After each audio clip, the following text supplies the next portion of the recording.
Hey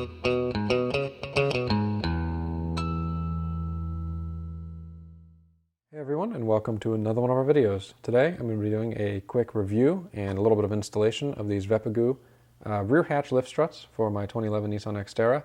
I have a previous video on the channel, which I'll put in the description below, that shows how to replace these in a little bit more detail, and I replaced them with strong arm struts, the original factory OEM Nissan struts I replaced with strong arm struts. And those lasted a few years, but they're starting to fail now, and they don't hold the hatch up, especially during the winter, which is not, by the way, very cold here in Arizona. So I'm going to replace them with these. I've had good luck with this brand on a Mercedes ML that's in the family, so I wanted to go ahead and give these a try because they're quite inexpensive. So I'm going to go ahead and open the package, show you what comes with these, and we'll go ahead and throw them on the truck and see how the hatch works. Alrighty, so in the package we have two struts. One of them I've taken out a little protective sheath that it comes in, but both of them come with that.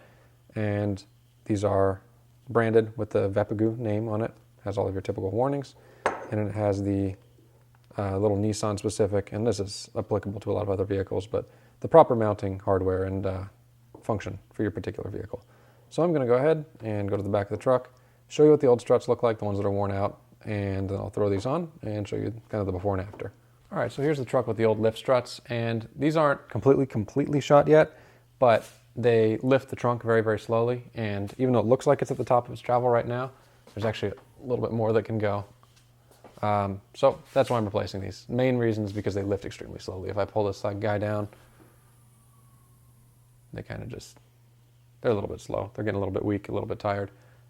Not a bad product by any means from Strong Arm, but just want to try something else out and get this back functioning the way I like it, which is 100% perfect. So I'm going to go ahead and pop off the old struts, pop on the new ones, and I'll show you what the difference is. Alrighty, I have the new lift struts installed now. One thing I want to mention if you're installing these, and I say it in the previous video that I made as well, it's really easy to do as a two-person job, a lot harder to do as a one-person job. So I recommend if you're replacing these, find a friend, have some family member or whatever, come and help hold the hatch up for you and replace them one at a time. Super easy to do in a Nissan. But here's what the hatch operates like with the new struts. Once you've given it its initial open, it opens up the rest of the way no problem by itself. You can see it's hard up at the top, so that's great. And these struts are not super difficult to pull the hatch down and shut it again, which is awesome as well. On the Mercedes ones that I installed, they were a little bit tough, at least initially, to pull down the hatch. They were a little bit overpowered, in other words. So, as you can see, super simple. I'll let you know in the comments how these things last and how these age over time. If they only last a few years, definitely we'll let you know about that. So, with that, I want to thank you all for watching.